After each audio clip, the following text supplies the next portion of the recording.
इतक्या खालच्या दर्जाचं राजकारण हे करणं उचित नाही, परंतु बीड जिल्ह्यामध्ये हे चाललंय आणि त्यातल्या त्यात ते तुम्ही काय करता ते सामाजिक कार्यकर्त्या ते काय दमानियाताई आणि ते तृप्तीताई त्यांना याच्यातलं खाचा खोचा हे काय माहिती नाही, तर त्यांना कशावर बोलायचे आणि ते काही बी बोलतात.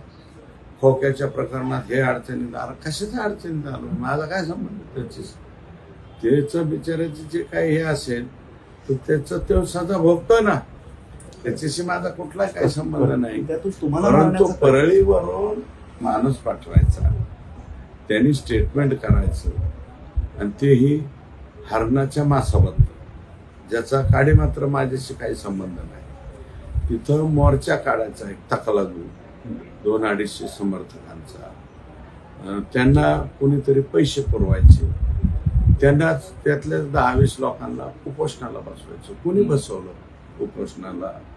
मुंबईला.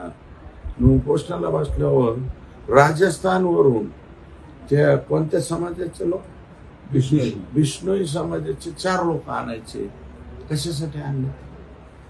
म्हणजे ही आयडिया कोणती आहे की परस्पर बिश्नोईच्या हाताने यांचा जर काटा काढता आला तर काटा काढून टाकायचा, आपल्या आपण नामे निराळे.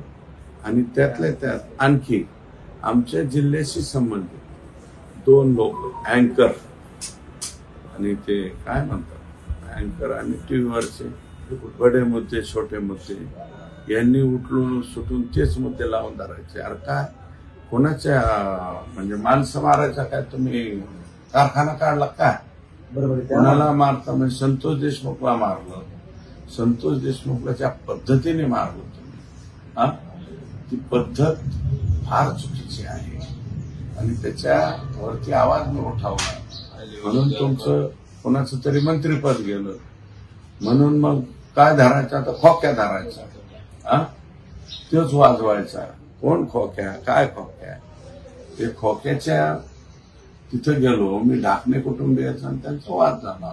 ते खरा वाद तो वाद, त्याचं कारण नाहीये, कारण दुसरंच करायचं आणि त्यात हरण आणायचं, हरण आणून बिश्नोई समाज आणायचं, लगेच लॉरेन्स बिश्नोई आणि मग तिथं उपोषणाला बसायचं. लॉरेन्स बिश्नोई समाजाचे लोक कोणी यांची विमानाची तिकीट काढली, कुणी यांना मुंबईला बसवलं, पुन्हा कोणाला बसवलं, याची संपूर्ण चौकशी करण्यासाठी मुख्यमंत्र्यांना, म्हणजे माणसाचे काटे कसे काढायचे असे नवीन उद्योग.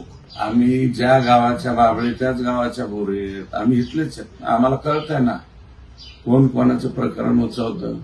खोक्या हे निमित्त मात्र आहे, निमित्त मात्र आहे. त्याच्या आडून बिश्नोई समाजापर्यंत जायचं हे कोणाचे डोके आहेत हे एकदा मला मुख्यमंत्र्यांकडून तक्रार करून, आणि माझं मत आहे की पोलीस स्पेशल पोलीस नेमून याची चौकशी करा. फक्त कट यशस्वी झाला, फक्त एवढंच आहे की त्या दमानियाताईंना यांना सांगणं आहे की तुम्हाला ज्या गोष्टी माहीत नसतात त्याच्यात किमान तोंड तरी घालू नका.